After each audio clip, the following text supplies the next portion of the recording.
মৰমৰ ছাত্ৰ-ছাত্ৰীসকল, আমি আজি ক্লাছ 6ৰ বিজ্ঞান বিষয়ৰ খাদ্য আমি ক'ৰ পৰা পাওঁ অধ্যায়টিৰ সকলোৱে দৈনন্দিন খোৱা খাদ্যসমূহ আৰু সেই খাদ্যসমূহৰ প্ৰধান উৎস অৰ্থাৎ আমি খোৱা খাদ্যসমূহ প্ৰধানকৈ ক'ৰ পৰা পাওঁ সেই বিষয়ে আলোচনা কৰিম।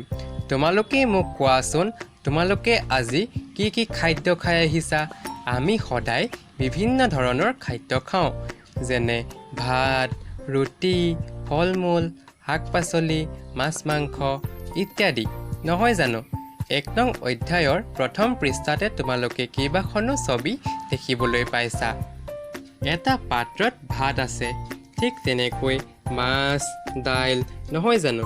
এই খাদ্যবস্তুসমূহ আমি দৈনন্দিন খাই থাকোঁ।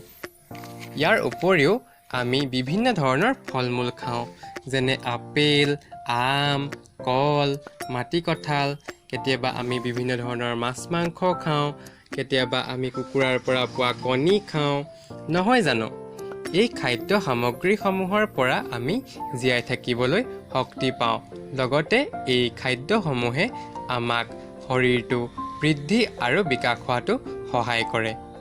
এতিয়া আমাৰ প্ৰশ্ন হ'ল যে আমি খোৱা খাদ্যসমূহৰ প্ৰধান উৎসসমূহনো কি কি? অৰ্থাৎ এই খাদ্য সামগ্ৰীসমূহ আমি প্ৰধানকৈ ক'ৰ পৰা পাওঁ? আমি খোৱা খাদ্যসমূহৰ প্ৰধান উৎস হ'ল উদ্ভিদ আৰু প্ৰাণী। অৰ্থাৎ আমি খোৱা খাদ্যসমূহৰ কিছুমান খাদ্য আমি উদ্ভিদ বা গছ-গছনিৰ পৰা পাওঁ, আন কিছুমান খাদ্য আমি প্ৰাণী বা জীৱ জন্তুৰ পৰা পাওঁ। যিবিলাক খাদ্যবস্তু উদ্ভিদ বা গছ-গছনিৰ পৰা পাওঁ সেইবিলাকক উদ্ভিদজাত সামগ্ৰী বোলে। উদাহৰণস্বৰূপে শাক পাচলি, ফল মূল, মাহজাতীয় শস্য ইত্যাদি। ঠিক তেনেদৰে যিবিলাক খাদ্যবস্তু আমি প্ৰাণীৰ পৰা পাওঁ সেই খাদ্য সামগ্ৰীবোৰক প্ৰাণীজাত সামগ্ৰী বোলে। উদাহৰণস্বৰূপে মাছ মাংস, গাখীৰ, কণী ইত্যাদি, নহয় জানো? গৰুৰ পৰা আমি গাখীৰ পাওঁ, এই কথাটো আমি সকলোৱে জানো।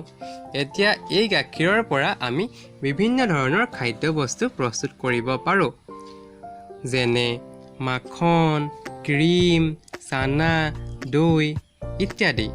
এই খাদ্যবস্তুসমূহ আমি সকলোৱে চিনি পাওঁ, নহয় জানো? আৰু এই খাদ্যবস্তুসমূহ আমি প্ৰাণীৰ পৰা পাওঁ।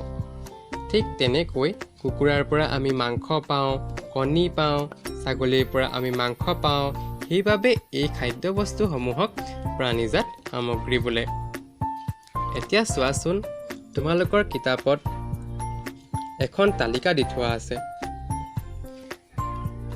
1 নং 3 তালিকাখনত খাদ্যবস্তু প্ৰস্তুত কৰাত প্ৰয়োজন হোৱা উপকৰণ আৰু সিহঁতৰ উৎসসমূহ দিয়া আছে।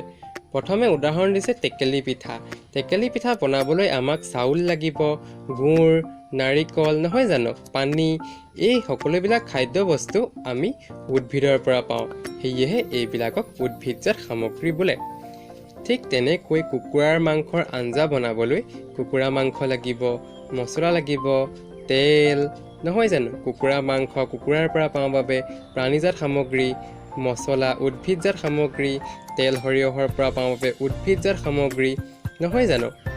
ঠিক তেনেকৈ পায়স বনাবলৈ আমাক গাখীৰ লাগিব, চাউল লাগিব, চেনি লাগিব, আৰু গাখীৰ যিহেতু গৰুৰ পৰা পাওঁ সেইবাবে প্ৰাণীজাত সামগ্ৰী, আৰু চাউল উদ্ভিদজাত সামগ্ৰী।